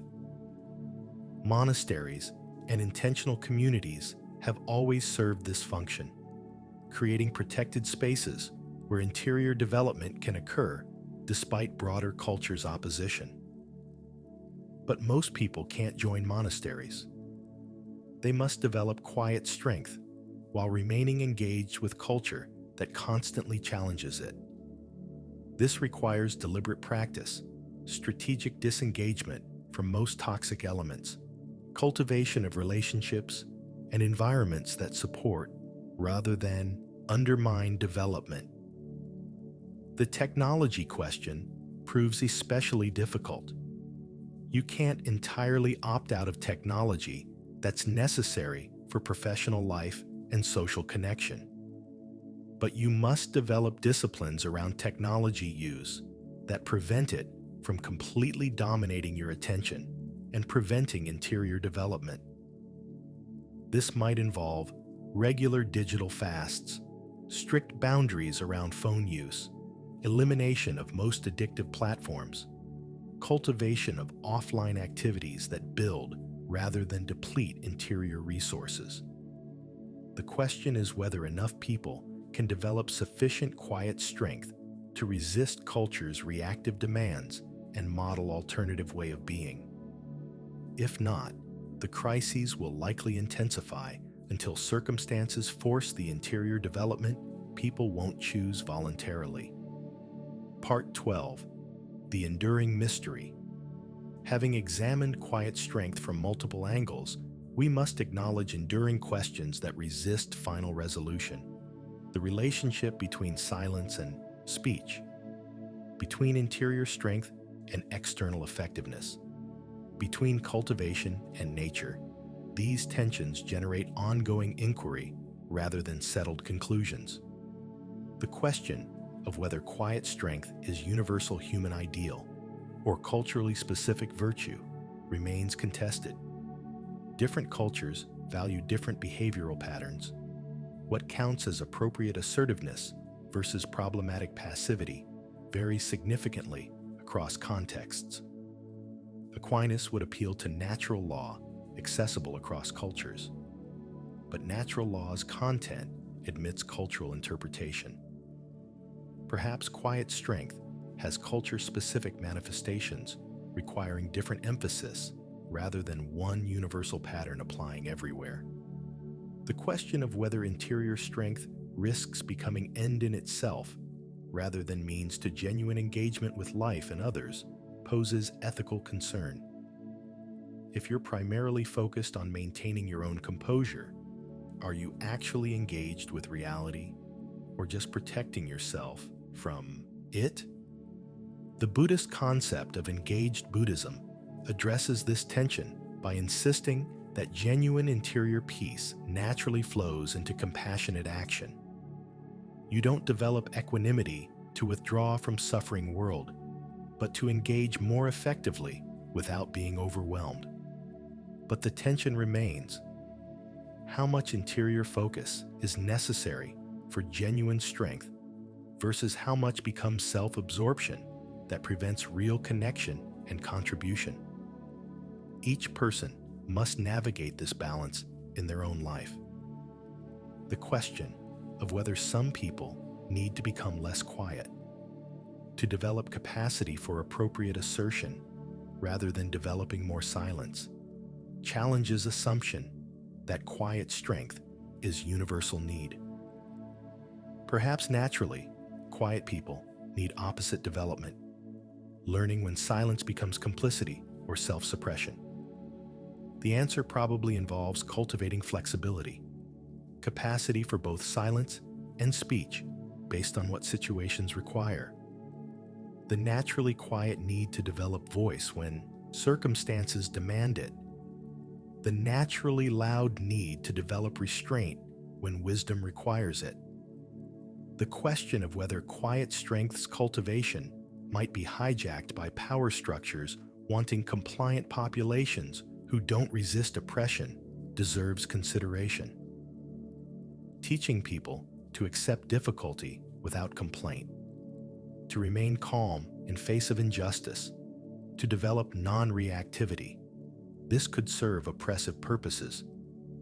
The distinction must be between strength that enables effective resistance and pseudo-strength that actually reinforces powerlessness. True interior strength provides foundation for strategic resistance when circumstances require it, not capitulation disguised as spiritual maturity. The question of what authentic quiet strength looks like in practice continues generating debate. Abstract principles don't translate automatically into specific choices. When do you speak, and when remain silent? When do you react, and when practice non-reaction? These judgments require wisdom that defies simple rules. Perhaps that's the point. Quiet strength isn't following formula, but developing practical wisdom about when each response is appropriate. This wisdom comes only through experience, through making mistakes and learning from them, through gradual cultivation of discrimination. The ultimate question concerns whether Aquinas' analysis captures essential human excellence or particular vision that could be otherwise. Is quiet strength genuinely superior, or just different with its own advantages and limitations? What remains undeniable is that modern culture's opposite extreme, constant reactive performance, creates obvious suffering and dysfunction. Whether or not perfect quiet strength is ideal, surely some movement in that direction would benefit most people. The problem of quiet strength admits no final solution because it touches existence's deepest questions about how to live, what to value, who to become. What Aquinas offers isn't closure, but framework for thinking about interior power that has proven valuable across centuries. Whether his framework deserves continued engagement, requires modification, or should be supplemented by alternative perspectives remains living question. But the inquiry itself, the sustained attention to how interior strength develops and expresses, serves important function regardless of whether any final truth emerges. The person who seriously engages these questions, who actually practices cultivating quiet strength rather than just thinking about it, will discover their own answers through lived experience. And that's ultimately where the truth of such matters lies, not in abstract philosophy, but in transformed life that demonstrates through being rather than proving through argument. The quiet strength that Aquinas identified remains available to anyone willing to undertake its cultivation. not as escape from life's demands, but as foundation for meeting those demands effectively. Not as withdrawal from relationship, but as basis for genuine connection. Not as weakness masquerading as virtue, but as power that doesn't need to prove itself through constant performance. And in a world drowning in noise, where everyone's shouting to be heard and no one's listening, perhaps the greatest strength is simply being quiet enough to actually pay attention to what matters.